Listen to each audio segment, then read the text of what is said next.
So the next fight I'm going to talk about from last weekend's Matchroom show is this one right here between Fabio Wardley, another one of Dylan White's heavyweight prodigies, against Richard Latte. Now, I have to shout out to, I think it was Devon. Big up my little bro, Devon. He is not actually my little bro, but, we go back a long way. We've been chatting for a long time. And, I consider him like my little bro. He's from Hungary, actually. Big up the Eastern European crew. But yeah, I think it was him who said that if it wasn't him and it was somebody else, I apologize. I was chatting to somebody who was either on Discord or on my Patreon. And they said that Dylan White has turned out to be a very good talent spotter. And he has, hasn't he? Because Dylan White signed Fabio Wardley and he also signed the Savage. So Dylan White's got a pretty good eye for talent spotting. I mean, I don't know how far either man is going to go, but at the moment, they're both pleasing the British boxing public. Fabio Wardley's putting in pleasing performances, and Alan Babbage has managed to garner a cult following very, very quickly with his personality and with his all-action style in the ring. So anyway, Fabio Wardley versus Richard Latte. Now, in the first round, I thought Latte looked pretty dangerous.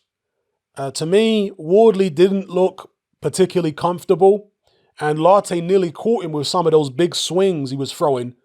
Latte weighed in, I think, close to 260 pounds. Fabio Wardley much lighter than that. So you did get a sense of danger in there for Fabio Wardley if Richard Latte was able to get one of them big shots off. But in the second round, Fabio Wardley hit Richard Latte with a jab.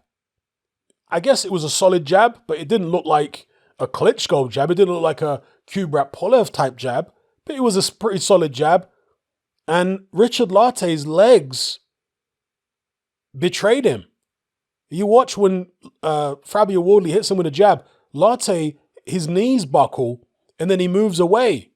Then he gets hit with another jab and his knees buckle again.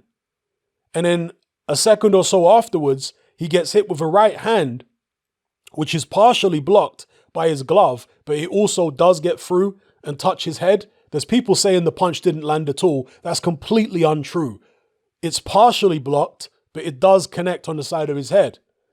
Now, I'm not going to say the punch was innocuous, but it didn't look anywhere near as powerful as the shots Latte took against Daniel Dubois, for example. He was able to take much heavier looking shots than that from Dubois and stay on his feet before he eventually capitulated. So it was pretty strange to see Richard Latte go down and, was out of shots like that from Fabio Wardley. Now, there's a lot of people who have instantly jumped out the window and said, Richard Latte took a dive. Well, I've been watching boxing since the 1980s. I've seen literally thousands of fights. I boxed as an amateur myself for well over a decade. And in that time, I knocked people out myself. Not just in the boxing ring, even on the streets in school, I had fights as a bouncer. I had fights, I knocked people out. I know what somebody looks like when they're genuinely hurt. In the gym and at amateur shows and professional shows, I've been right there on the ring apron watching as people get knocked out, watching as people get hurt and their legs buckle. So since the 1990s, I was boxing, involved in amateur boxing since the 1990s, the early 90s. And up until, early on this year, I was still a regular going to gyms, amateur and pro gyms. So I've got decades of experience, up close and personal experience, observing what fighters look like, how their bodies react when they genuinely get hurt. And I'm here to tell you that I am 99.999999% sure that Richard Latte was actually hurt and that it was no dive. Now, I've seen dives in boxing, and unfortunately they do happen. The most infamous example of what was blatantly a dive in a high-level fight would be Sonny Liston in the Muhammad Ali rematch. Liston absolutely took a dive in that fight. Liston, it's well known, was a mob fighter. So he was controlled by the Italian-American mafia, who back then were extremely powerful. Back then they were involved in not just fixing boxing matches, but all kinds of other sports. This is very well documented. It's not, any kind of secret information. It's right there in the public. So when you look at that Sonny Liston-Ali rematch, the way Liston goes down, he gets hit on the temple by Ali with a little right hand as Ali is backing up. Liston goes down on his hands, okay? He breaks his fall nice and gently the way he goes down in his front. You see, when a fighter is hurt, as badly hurt as Liston was trying to make himself out to be, because he started rolling around on the canvas and all this kind of stuff, theatrics. When a fighter is genuinely that hurt, what often happens is that they lose the strength, at least temporarily, in their arms and in their legs.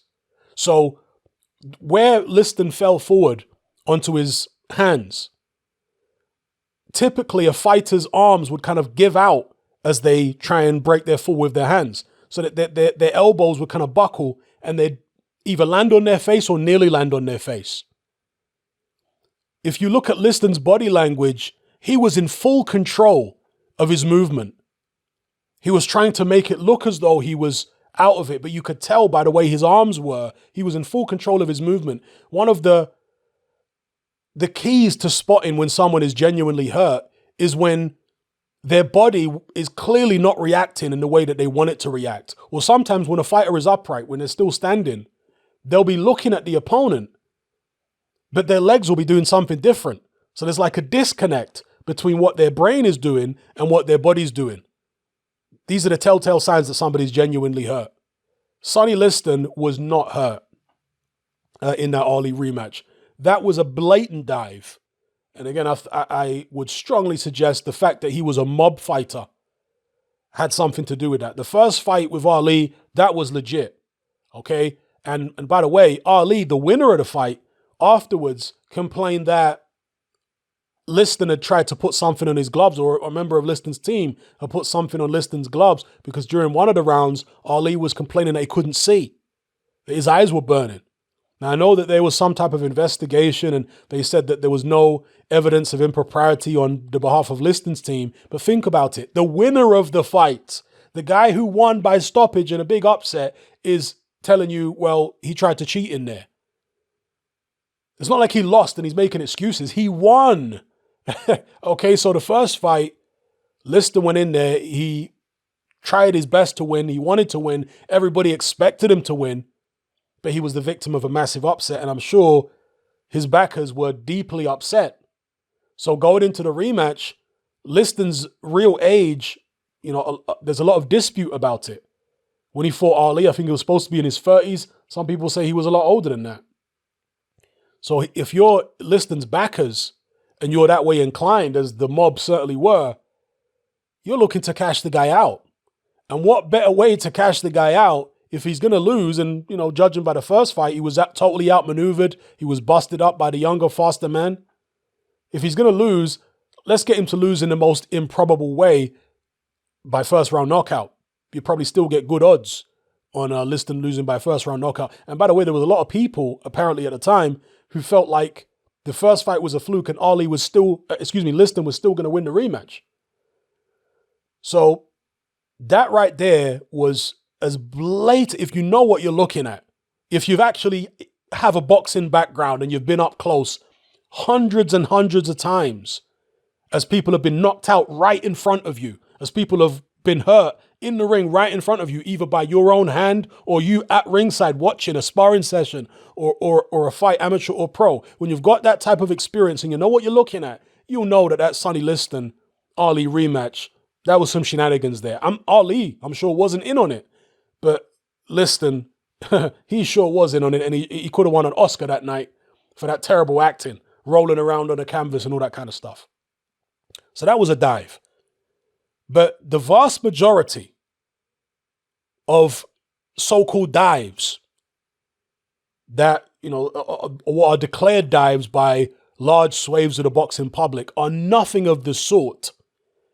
All it is a bunch of people who do not have an extensive boxing background, and therefore they don't know what they're looking at. There are people out here saying that Kovalev took a dive against Canelo. Absurd. You cannot fake the kind of body reactions that Kovalev had, especially not in the heat of the moment, to get knocked out that convincingly, the way his body flopped to the side. No. There were people who said that Michael Moorer took a dive against George Foreman. Again, these are people who don't know Michael Moorer, who don't know his career, who don't know about the fact that he's been dropped numerous times, particularly at heavyweight. I'm not sure if he was ever dropped at light heavyweight. I don't know. But at heavyweight, he was dropped numerous times. And he was dropped numerous times by fairly innocuous looking shots. So Michael Moorer's chin at heavyweight did not hold up. And when he got knocked out by George Foreman, that punch actually split his lip. If you look at Michael Moorer, his mouth is bleeding after he gets hit with that right hand from Foreman. But yet they say, oh no, that was a dive. And again, these are people who just don't know what they're looking at, and they're ignorant in terms of Michael Moorer's history. There have even been people, and this is just really laughable, there have even been people running around saying that Anthony Joshua took a dive against Andy Ruiz. I mean, the level of casual that you have to be to look at AJ in that third round and the way his legs reacted when he got hit with a left hook and think that that was an act. I mean, the level of casual is just unbelievable. You literally are somebody who knows not a thing about boxing. You have no boxing experience at all. You do not have a boxing background if you really think AJ faked the way his legs reacted when he was in full flow trying to throw combinations at Andy Ruiz. Oh yeah, he faked it. Utter nonsense. Okay, I know what I'm looking at. I've been involved in this sport for decades. I've seen countless people in the flesh, in person, get hurt, get knocked out. I've knocked people out. I've dropped people. I know how their bodies react. I know the difference. See, a lot of people just can't tell the difference between someone who's genuinely hurt and somebody who's acting. It's extraordinary to me. Particularly that AJ one. That one is just, dear, oh dear, oh dear. You cannot fake those kind of body reactions, especially not in the heat of the moment. It can't be done. You know, you'd have to rehearse that over and over again, probably with the opponent, for them to land a great shot like that in the middle of a combination and for you to have rehearsed how your legs are going to react. No. You know, when you watch a fight in person, when you're ringside, you can see things in the body language and little subtle movements in the fighter that you can't see when you watch on television. Because on a television, the shot is often cropped. So you only see the fighter's maybe upper body, or you see down to their knees. And you don't see it all the time because the fighters are always moving and are always changing the cameras. But when you watch in person, you can get a much better sense for a fighter's body language. You can hear their breathing, you know. So when you see those things, you notice the way a fighter's body reacts when they're hurt. You know, you notice their knees twitching or buckling or stiffening for a second, and you'll often hear the commentators talk about it because they're ringside, whereas on television, you don't always see it. Yeah? Now, again, I'm not saying that fixed fights don't happen and people don't dive. It does happen. It's nowhere near as prevalent as most boxing fans seem to think it is. Nowhere near as prevalent, at least not on big shows. If you're talking about small hall shows and untelevised shows, I would suspect it's a lot more prevalent there because of the fact that if it's not televised, how are you going to investigate it if somebody decides to take a dive? There's no instant replay. There's no visual record of what happened. It's all, you know, people's word, one person's word against another. Whereas on a televised show, on a major platform like Sky, people taking dives is very rare. Very rare. Okay, now if you're talking about a journeyman who just turns up for a payday and he's not really interested in taking a load of punishment and he goes down without really being hit clean, yeah, that happens a lot. But that's not necessarily a dive in terms of he's been paid or there's some kind of illicit gambling going on. So he's bet on the other guy to win maybe in a certain round. And, oh, yeah, it's not necessarily that. You know, it's just someone who doesn't really want to take much punishment. He's turned up to do the bare minimum, to put up the bare minimum resistance and then collect his paycheck. That goes on a lot, of course. But I do not see that in this Richard Latte situation at all. Because again, Richard Latte was clearly hurt, if you know what you're looking at. And clearly, a lot of you don't. But if you know what you're looking at, and you have extensive boxing experience, then you'll know that he was hurt. His legs clearly buckled off of those 2 jabs. Now, as far as why is that? Because, again, the shots didn't look anywhere near as heavy as the shots he took against Dubois. Well, Latte had something wrong with him. That's what I will say. Okay? Latte had something wrong with him. I don't know if maybe he was ill or maybe he got knocked out or hurt in sparring. And that could have affected his punch resistance somehow. But his punch resistance here was not the same as it was in the Dubois fight. Definitely not. That I will definitely agree with people on. And because of that, the way the fight ended was a bit strange. But looking at his body language, he was clearly hurt. Even the way he went down. One leg went one way and the other leg went the other way. That is not how people fall when they're faking a knockdown. You watch. One leg goes the other way and he fell awkwardly like on his shoulder. That is not how people fall when they dive. Yeah? So he was genuinely hurt, but his punch resistance was severely compromised somehow. Don't know what has happened to the guy. Again, my best guess or assumption would be that he's been knocked out in sparring. Maybe he went into the fight concussed. I wasn't aware of this before, but apparently brain scans can't actually pick up concussions, which is really worrying. You know, maybe he had a concussion going into the fight because, yeah, the punch resistance just wasn't there. And taking nothing away from Fabio Wardley, he did what he had to do. But from what I saw, he was in there against a compromised fighter. You know, their punch resistance had been compromised, and this wasn't the same Richard Latte who fought Daniel Dubois. He just didn't have the same punch resistance in this fight. So anyway, on top of that, Latte, of course, was hoping to get a Matchroom contract. You know, you obviously looked at Fabio Wardley and thought, I could take this guy. And he was really excited coming over from Ghana. There's not many heavyweights in Ghana. Really excited about getting the opportunity. He got an opportunity against Dubois, another one against Gorman, and then quickly back to the UK again for this opportunity against Wardley. But he did far better against Dubois and Gorman than he did against Wardley. So, you know, I think that there's an issue there with Lartey's health, and his punch resistance seems severely diminished. Anyway, onwards and upwards for Fabio Wardley. He did what he had to do. He can't control whether the opponent is compromised in terms of punch resistance. So let's see who they put him in with next. I've seen some people say they should put him in with Tom Little. No, thank you. I think Tom Little needs a rest from taking all these beatings.